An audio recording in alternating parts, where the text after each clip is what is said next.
Olá, tudo bem? Vamos estudar juntos hoje mais uma lição de número 5, que tem como título Lidando com as Dívidas. Nós estamos estudando nesse trimestre, o tema central da nossa lição é administradores fiéis, à espera do mestre.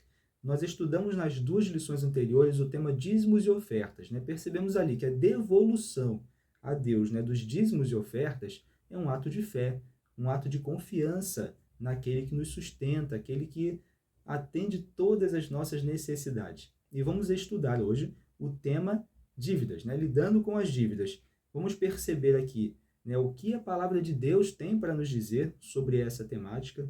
A lição vai nos trazer também um esboço aqui muito interessante, nos dando aqui uma possibilidade de estar nos livrando das dívidas.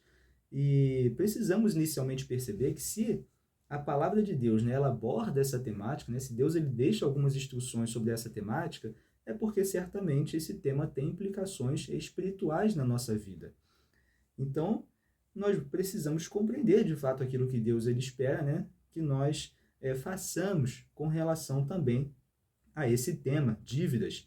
E a lição ela inicia nos trazendo uma definição para dívidas, que seria viver hoje com base naquilo que você espera ganhar no futuro.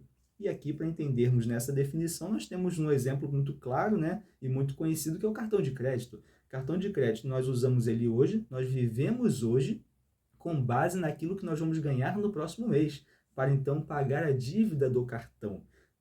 Claro que algumas pessoas vão usar o cartão de crédito ali por conta de bônus que o cartão ele vai gerar, por conta de alguma premiação, e a pessoa até tem o dinheiro, mas escolhe usar o cartão de crédito por conta disso. Mas na grande maioria das vezes, as pessoas vão usar o cartão de crédito para viver hoje, com base naquilo que vai ganhar no próximo mês, para então pagar essa dívida do cartão de crédito. Então, uma definição de dívida é essa: viver hoje com base naquilo que vamos ganhar no futuro. E apesar de hoje em dia a dívida parecer ser um estilo de vida, nós precisamos entender que isso não deve ser uma norma para o cristão. O que Deus idealizou com relação a essa temática para o cristão? Deuteronômio 28:12 diz o seguinte: o Senhor te abrirá o seu bom tesouro, o céu, para dar chuva à tua terra no seu tempo e para abençoar toda a obra das tuas mãos. Emprestarás a muitas gentes, porém não tomarás emprestado. Então, idealizado por Deus era que ali aquelas pessoas que estariam herdando a terra prometida, elas não vivessem em dívida. Pelo contrário, emprestariam a muitas, mas não tomariam emprestado. E nesse ponto aqui, a lição ela aborda três principais razões para as pessoas entrarem em dificuldades financeiras por conta de dívidas. Claro que não são as únicas razões, mas as três principais razões.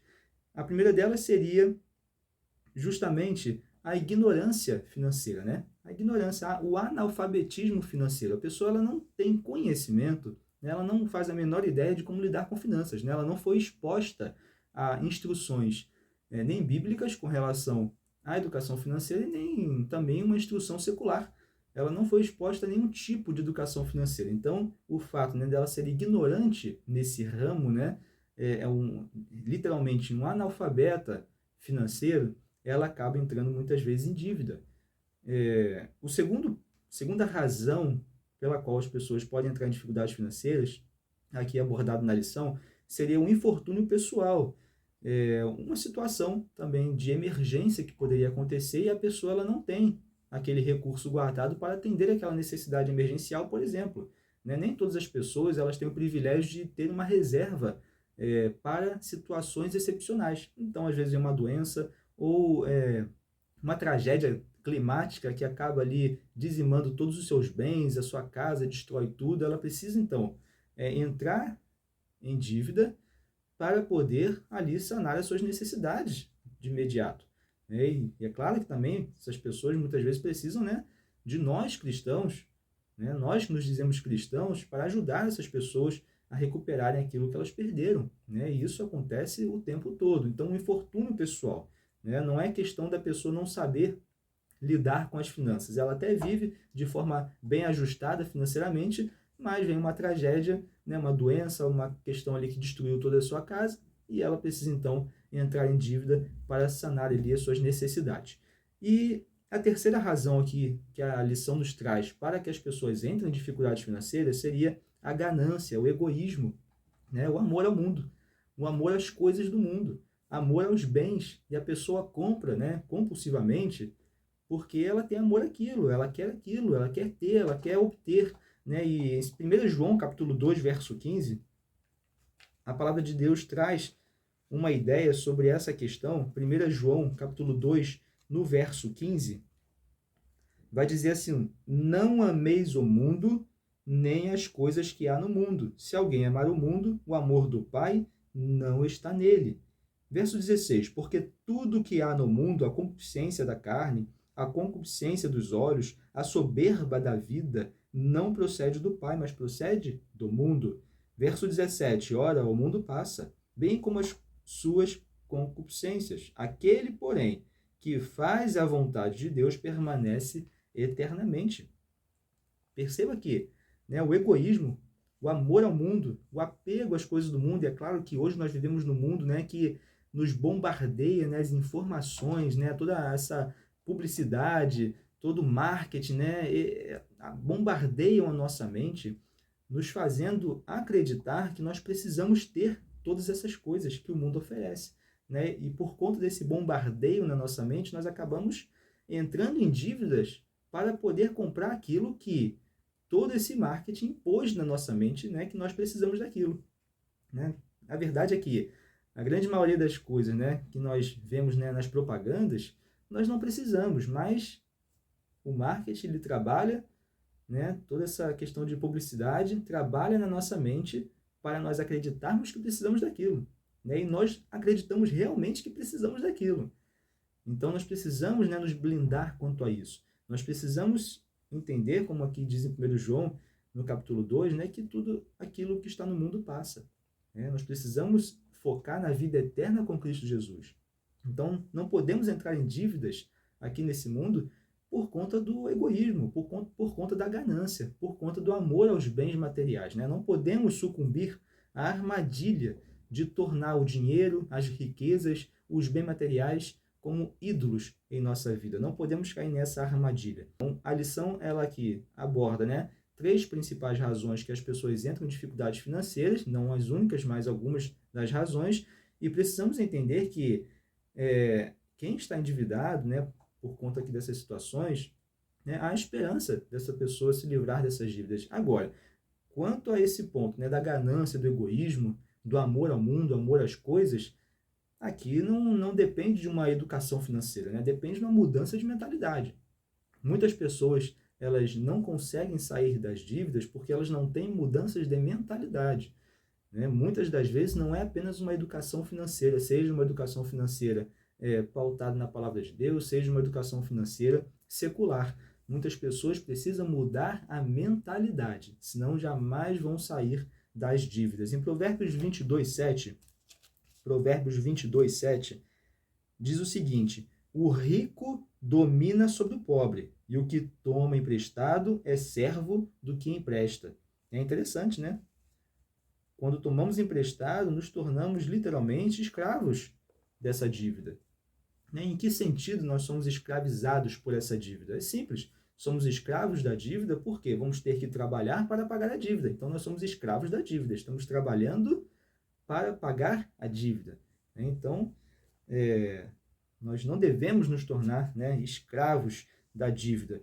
E a lição nesse ponto ela vai nos trazer um esboço, né, um esboço que pode aí ajudar a iniciar um processo de eliminação de dívidas na nossa vida. E, num primeiro momento, nós precisamos pautar, né, precisamos basear, né, toda a nossa vida na fidelidade a Deus. Precisamos ser fiel a Deus. Antes de nós buscarmos nos livrar da dívida, né? Antes de nós buscarmos qualquer coisa, precisamos ser fiéis a Deus. Né? E ser fiéis a Deus em quê? Em tudo. Eu costumo dizer que não dá para sermos fiéis a Deus num ponto e em outro não. Né? Não dá para eu ser fiel a Deus. Porque eu sou fiel a Deus na questão da adoração, na questão de ir à igreja a todos os cultos, sou fiel a Deus nisso, sou fiel a Deus no estudo da sua palavra, né? Todo dia eu dedico a Deus 1 hora do meu dia para o estudo da sua palavra, eu sou fiel a Deus no tempo, né? No tempo então que eu dedico a Ele, né?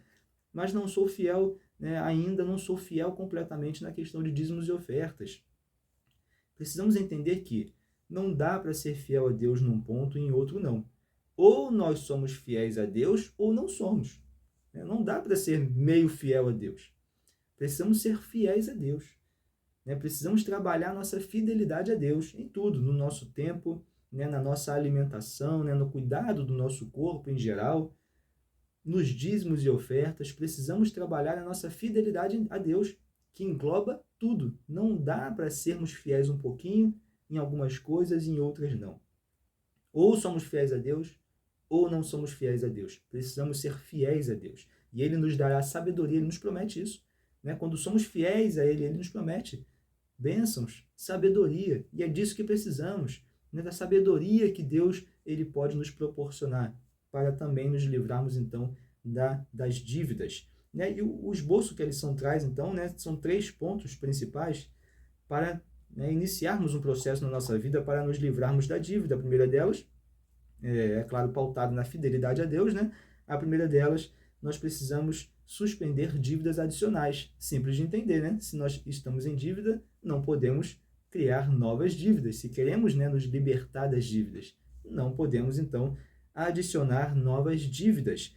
O segundo ponto, nós precisamos fazer, listar, fazer uma lista das nossas dívidas, em ordem decrescente, da maior para o menor, da dívida maior para a menor dívida.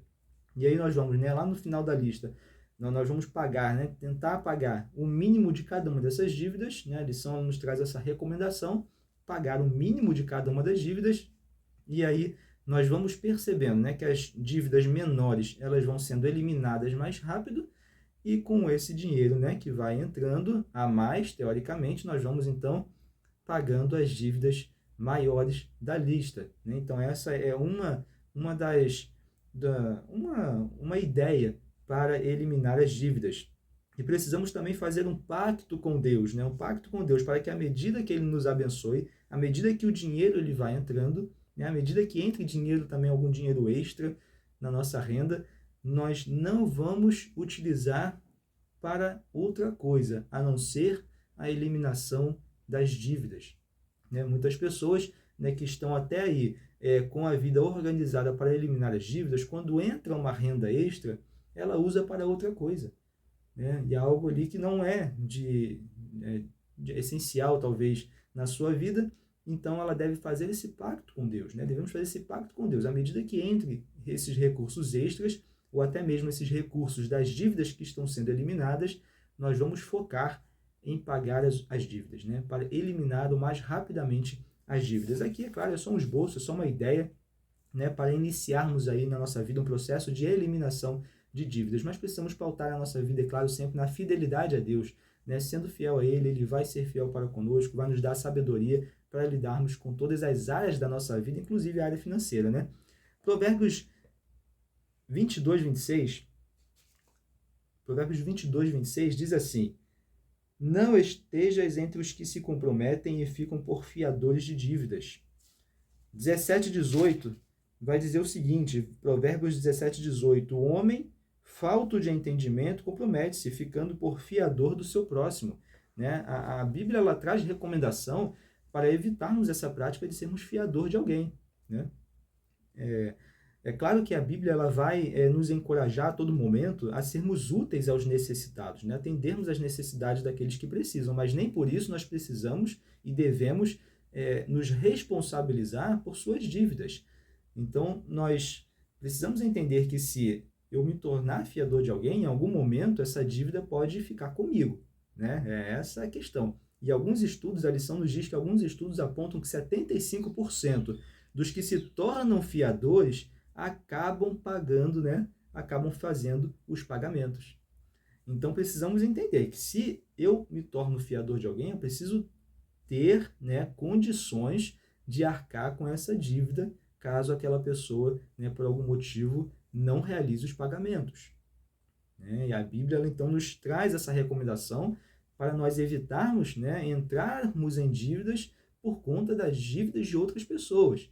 né? E é claro, né, como eu falei aqui ainda há pouco, não é que nós não possamos, não devemos ajudar os necessitados, né? Mas não necessariamente nós precisamos nos responsabilizar por suas dívidas. E aqui uma última ideia que a lição nos traz, está lá em Provérbios 28, 20. Provérbios 28, 20 vai dizer o seguinte: o homem fiel será acumulado de bênçãos, mas o que se apressa a enriquecer não passará sem castigo. Né? Veja que nós não devemos, né, cair em esquemas de enriquecimento rápido. Né? Às vezes o nosso desejo de enriquecer rapidamente, nós caímos em grandes ciladas. Né? E há diversas, hoje então, né, há diversos esquemas de enriquecimento rápido. Né? Quem já não foi convidado a entrar num esquema para ficar rico rapidamente? Quem nunca foi convidado? Né? Nós precisamos entender que esses esquemas de enriquecimento rápido, né, são quase garantia de ruína financeira. Quantas pessoas entram literalmente numa ruína financeira porque ali quiseram participar de um esquema de enriquecimento rápido, né? Então, se você for convidado para algum esquema de enriquecimento rápido, né, como a lição diz aqui, não saia andando, né? Saia correndo. Saia correndo de perto, porque isso é certamente quase garantia de uma ruína financeira. E para finalizarmos, então, vamos abrir lá em 1 Timóteo, capítulo 6, versos 9 e 10. 1 Timóteo, capítulo 6, verso 9 e 10, diz o seguinte: ora, os que querem ficar ricos caem em tentação e cilada, e em muitas concupiscências insensatas e perniciosas, as quais afogam os homens na ruína e perdição. Porque o amor do dinheiro é raiz de todos os males, e alguns, nessa cobiça, se desviaram da fé e a si mesmos se atormentaram com muitas dores. Né? Então, nós precisamos realmente entender, né, que tudo nesse mundo vai passar. Né? Então, não vamos amar o dinheiro, não vamos amar as coisas desse mundo, porque isso vai nos levar para a ruína.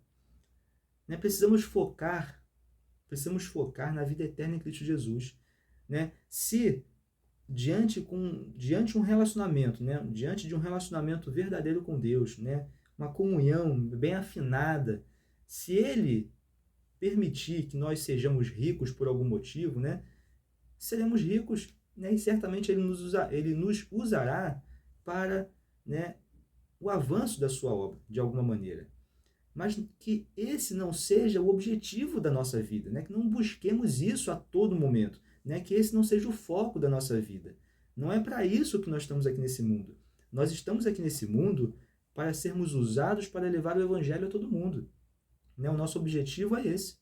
Então, tudo que nós fazemos, né, desde sair de casa para ir para trabalhar, no trabalho, na escola, na faculdade, em qualquer lugar, ao sair de casa ali para ir na padaria, comprar alguma coisa, tudo que nós fizermos aqui nesse mundo precisa ter como foco, como objetivo, a propagação do evangelho. É para isso que estamos aqui. Né? Agora, onde Deus vai nos usar, né, isso está com Ele. Se Ele vai nos usar, né, num lugar onde tem muitas pessoas ricas, enfim, Ele vai nos usar ali, Ele vai nos colocar ali de alguma maneira para nos usar. Se é para nos usar em outros ambientes, Ele vai nos colocar ali para nos usar, para sermos ali instrumentos em suas mãos. Né? Então, o nosso foco precisa ser esse, propagar o Evangelho. Né? E não correr atrás de coisas perecíveis aqui nesse mundo. Nosso objetivo não deve ser esse. Né? Então, que nós possamos realmente buscar a sabedoria divina para lidar também com as nossas finanças, né? Entendendo que uma vida financeira ajustada, né, nos proporcionará participar de forma ainda mais ativa desse projeto do avanço do Evangelho, desse projeto, né, de avançar a mensagem do Evangelho e fazer com que muitas pessoas possam conhecer a Cristo Jesus, esse Jesus que veio, morreu por nós, foi ao céu e retornará mais uma vez para nos levar para vivermos eternamente com Ele no lar celestial. Né? Então, que esse seja o nosso objetivo, mas que possamos buscar, então, a sabedoria divina para lidar não somente com as finanças, mas com todas as áreas da nossa vida. Né? E também que possamos manter na nossa mente o foco, né, o foco que é a nossa missão de levar Jesus a todo mundo. Que Deus te abençoe mais uma vez, foi um grande prazer estar aqui com você. A gente se vê então no próximo estudo. Até lá!